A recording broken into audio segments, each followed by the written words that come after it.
Hello. Today I'm going to talk to you guys about everything you need to know about defined benefit pension plans. And why did I dress up today? Because who doesn't want to listen to a guy wearing a $5,000 suit?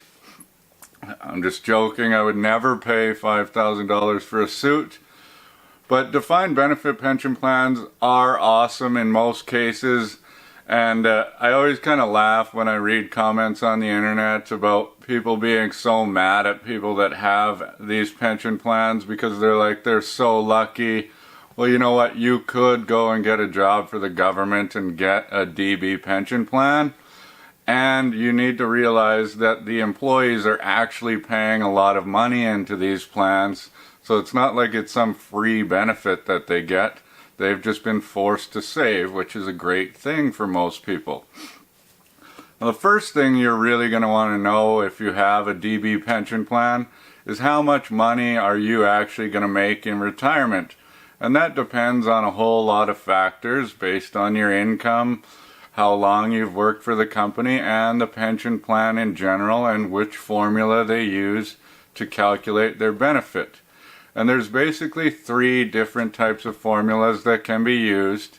The first one, and probably the best one, is called the final average earnings formula, which basically takes potentially your last 5 years, which should be your best years of employment, your highest income earning years, and they calculate that. They use that as the number.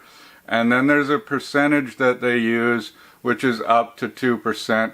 So for my example, let's just pretend that somebody worked at a company for 30 years, and in the last 5 years their average income was $100,000 and the rate was 2%. So 2% times 100,000 times 30 equals $60,000 per year that they can expect to get for life. Then below that, there's a career average earnings formula, which is the exact same formula except it uses your career average earnings instead of the last 5 years, so it's likely lower. And then lastly, I see this a lot with unions. It's called a flat rate pension formula, which basically just says we're going to give you X number of dollars per month per year that you worked. Usually it's like $50 per month. So if you worked for this union for 30 years, times $50, that means your monthly benefit is going to be $1,500 a month.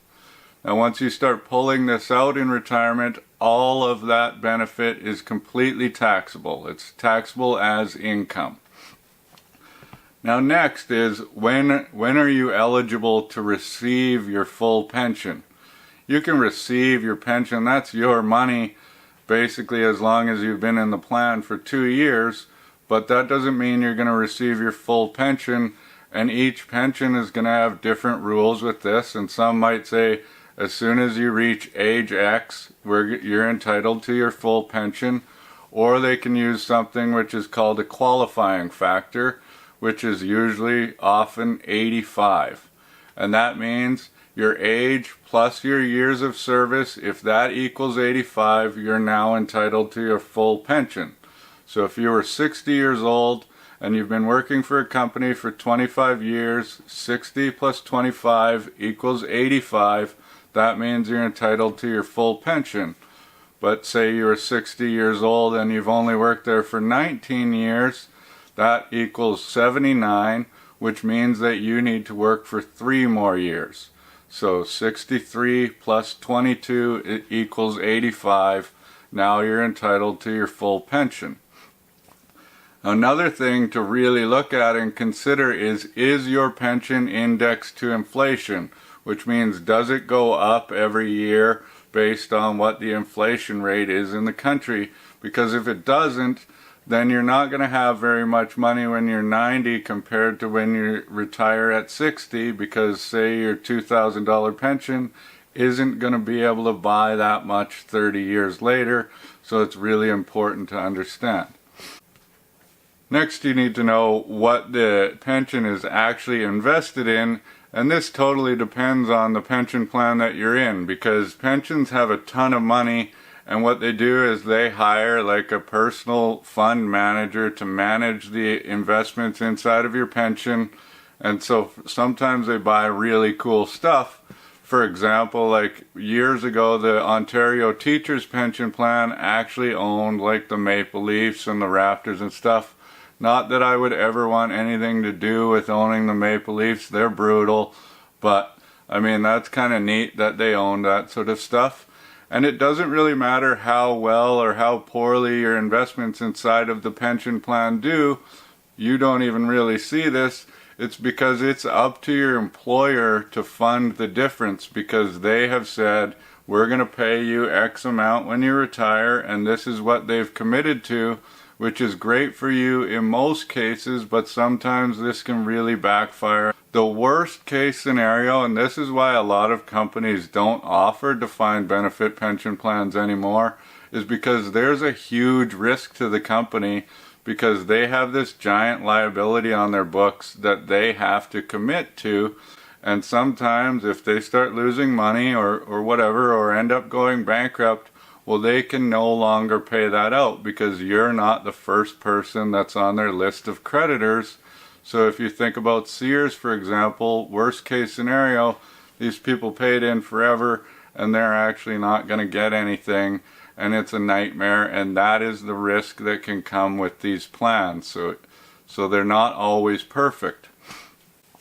Now, the one thing that is actually really important to people that have these plans is choosing what to do with them when they're done working, whether that means they got laid off, they moved to another job, they got fired, or they actually retire, because this is when you actually have to make a decision. So if you quit before retirement, you're going to get a package that says you basically have two options.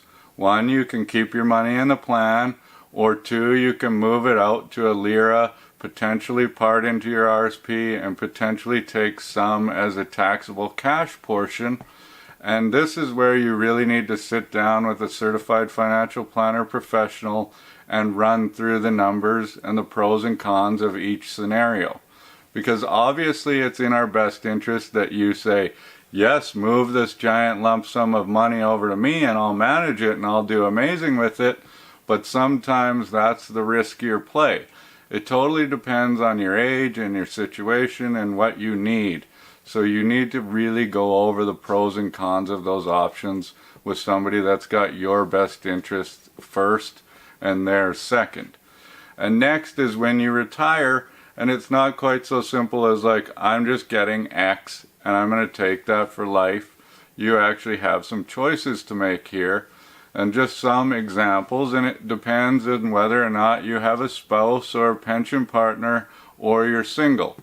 So if you have a spouse, you're probably going to get 2 or 3 options. One will be a joint equal option, just says we're going to pay you X amount, and if you pass away early, your spouse is going to get that amount for life. And that's going to be the lower option. Or you could take a joint reduced option, which says you get X amount of dollars, and then if you pass away, your spouse is going to get 66% of this pension plan for the rest of their life. And then a single option, you'll see the words guaranteed in there. So it'll be single life, no guarantee, or single life with a 10-year guarantee. And so I'm just going to use an example for this. Let's say 2 sisters worked at the same company. They both had 1 kid, and the one sister chose the single life with no guaranteed option, and the other sister chose the single life with a 10-year guaranteed option. And they've been in the plan, they're receiving their benefits for 1 year, and both of the sisters pass away. Well, the sister that chose no guarantee, her child will not get any benefit going forward whatsoever. All of that money that she put into the pension plan is gone. And the sister that chose the 10-year guarantee is going to get a 9-year benefit for her child that's going to be paid out to her child for the next 9 years. So the guarantee is your beneficiary going to get some money? And that's basically it. So there's a lot to think about with pensions, sort of, and And all you really need to know is that if you have one of these pension plans, you're probably in pretty good shape, but that doesn't mean that you shouldn't potentially sit down with a financial planner and discuss how to plan around it. And if things come up where you need to make a decision, that's when you should really think about it. So once again, thank you very much for watching. I know this was long. Please hit that red subscribe button, and we'll see you next week. Thank you.